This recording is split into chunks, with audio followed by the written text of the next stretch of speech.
Hey, Pokemon Sword and Shield is a very mixed bag for people. I enjoyed it, but we're not talking about that today. Today, I'll be taking a look at a new feature, the Wild Area. The Wild Area is huge. When you first start out, you really only have about half. Walking around, you can find Pokemon, but you can also find super strong Pokemon up to level 65. Depending on the amount of badges you have, it depends on the max level you can catch Pokemon. Luckily, these Pokemon you can't catch can't be shiny. That would not be okay. Looking around, there are berry trees. These trees aren't exclusive of the wild area, but there are many in every section.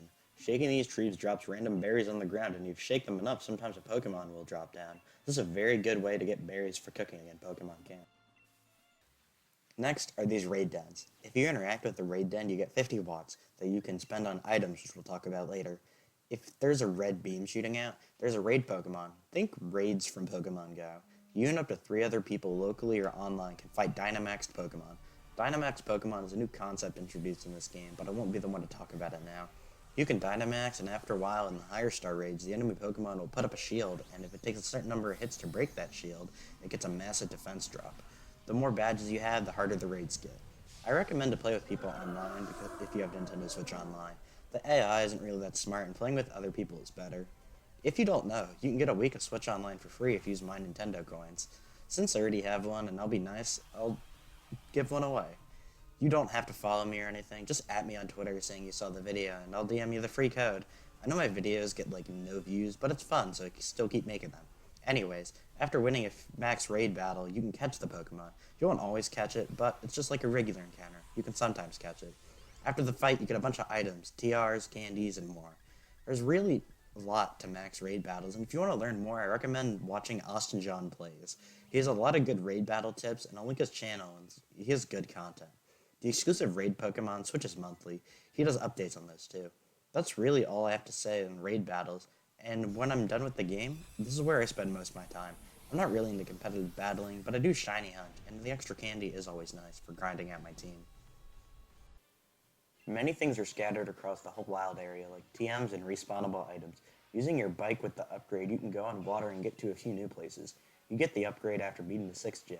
Many items respawn which can be used to sell, or extra things like evolutionary stones.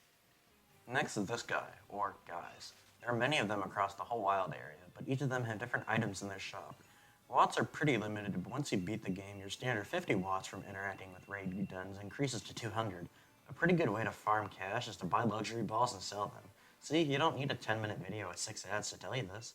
He can also upgrade your bike so you can get a boost a little bit faster.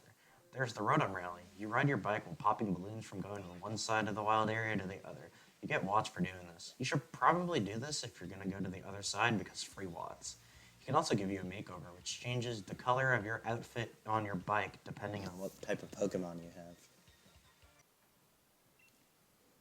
The man next to him can change your tent color for Pokemon Camp, or rate your curry decks, which is also used in Pokemon Camp. Not much from him if you don't really use Camp.